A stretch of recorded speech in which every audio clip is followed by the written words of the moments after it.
Encore un exemple de mémoire cellulaire que je trouve bluffant. Voilà, moi je suis toujours bluffée par, ce qui se pratique en médecine quantique, dans cette pratique-là qui est la mienne. Il y a une femme qui vient me voir par rapport à un problème de cycle, de choses qui se répètent, de problématiques qui se répètent dans sa vie. C'est pas grave, il y a rien de grave, mais c'est encombrant, ça l'empêche. Elle dit: «J'ai l'impression de ne pas être maître de ma vie, j'ai l'impression qu'il y a quelqu'un d'autre qui maîtrise ma vie». Heu Ce sont toujours des trucs, des imprévus, qui viennent contrecarrer mes projets. D'ailleurs, j'ai arrêté de vouloir mener des projets parce que j'arrive jamais à les mener à bout. OK.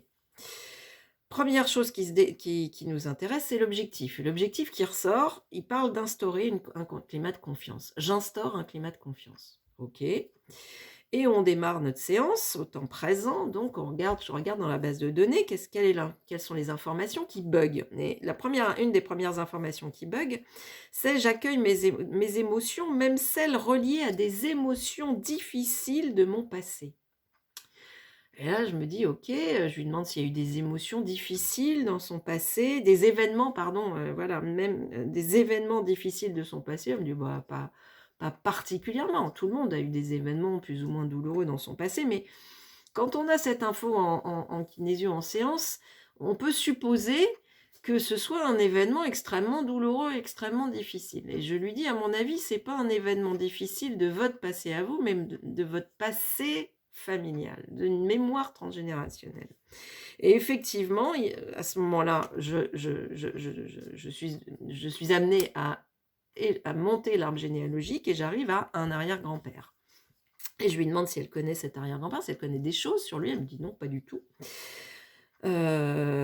OK, donc bon, je continue ma séance, je termine la séance, entendu. Et puis là, je reçois un SMS, 1 semaine après, et elle me dit: «Madame Bach, j'ai réussi à avoir des informations concernant cet arrière-grand-père.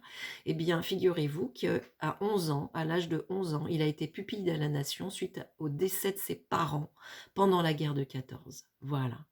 Donc ça, c'est les imprévus qui vont marquer l'inconscient collectif familial, la mémoire cellulaire, à savoir: dans la vie, ne fais pas de projet parce qu'il y a des choses qui peuvent se produire et là, ta vie bascule. Ça, c'est intéressant. C'est passionnant, la mémoire cellulaire. On a tout engrammé dans nos cellules, d'une précision. À chaque fois, je tombe sur le bon maillon dans la famille, celui qui a été abandonné, celui qui a vécu un truc particulier.